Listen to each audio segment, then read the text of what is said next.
Hi dear friends, അസ്സലാമു അലൈക്കും. അപ്പോൾ ഇന്ന് ഞാൻ വന്നിട്ടുള്ളത് നമുക്ക് ഇഫ്താറിനൊക്കെ ഉണ്ടാക്കാൻ പറ്റിയിട്ടുള്ള ഒരു ഈസി ടേസ്റ്റി ആയിട്ടുള്ള ഒരു ജ്യൂസുമായിട്ടാണ്. ഇത് ടേസ്റ്റിൻ്റെ കൂടെ തന്നെ നല്ല ഹെൽത്തി ആയിട്ടുള്ള ഒരു ജ്യൂസും കൂടിയാണിത്. അപ്പോൾ നമുക്കിതെങ്ങനെ ഉണ്ടാക്കാമെന്ന് നോക്കാം.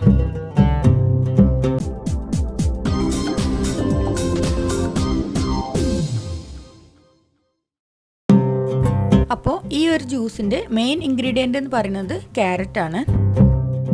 ഞാനിവിടെ 2 മീഡിയം സൈസ് ക്യാരറ്റ് ചെറിയ കഷ്ണങ്ങളാക്കിയിട്ട് നുറുക്കിയിട്ട് കുറച്ച് വെള്ളം ഒഴിച്ചിട്ട് കുക്കറിൽ നന്നായിട്ട് വേവിച്ചെടുത്തിട്ടുണ്ട്.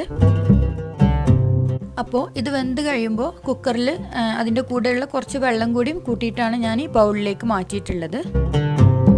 ഇനി ജ്യൂസ് അടിച്ചെടുക്കാനായിട്ട് ഒരു മിക്സിയുടെ ജാറിലേക്ക് ഈ ക്യാരറ്റിൻ്റെ കഷ്ണങ്ങളും അതിൻ്റെ കൂടെയുള്ള വെള്ളം കൂടി നമുക്ക് ചേർത്ത് കൊടുക്കാം.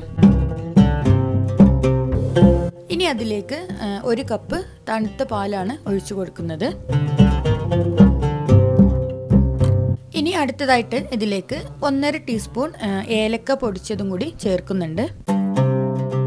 ഇനി ഇതിലേക്ക് ആവശ്യത്തിനുള്ള പഞ്ചസാര ചേർത്ത് കൊടുക്കാം. ഞാനിവിടെ 3 ടേബിൾ സ്പൂൺ പഞ്ചസാരയാണ് ചേർത്ത് കൊടുത്തിട്ടുള്ളത്.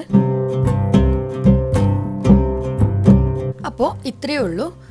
ഇനി ഇത് എല്ലാം കൂടി കൂടിയിട്ട് നന്നായിട്ടൊന്ന് ജ്യൂസ് അടിച്ചിട്ടെടുക്കാം. അടിച്ചെടുത്ത ജ്യൂസ് ഞാനൊരു ഗ്ലാസ്സിലേക്ക് ഒഴിക്കുകയാണ്. വളരെ സിമ്പിളായിട്ട് ഉണ്ടാക്കാൻ പറ്റിയിട്ടുള്ള ഒരു ടേസ്റ്റി ആയിട്ടുള്ള ഒരു ജ്യൂസാണിത്.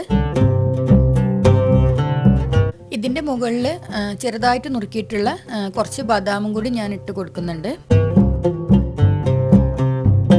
ഏത് നട്ട്സ് വേണമെങ്കിലും നമുക്ക് ഇട്ട് കൊടുക്കാം. ഏതായാലും നല്ല ടേസ്റ്റാണ്. അപ്പോൾ പെട്ടെന്ന് ഉണ്ടാക്കാൻ പറ്റിയിട്ടുള്ള ഈ ടേസ്റ്റി ആയിട്ടുള്ള ജ്യൂസ് എല്ലാവരും ഒന്ന് ട്രൈ ചെയ്ത് നോക്കണം. ഇനി ഇതുപോലെ നല്ലൊരു വീഡിയോയുമായി വീണ്ടും കാണാം. Good bye.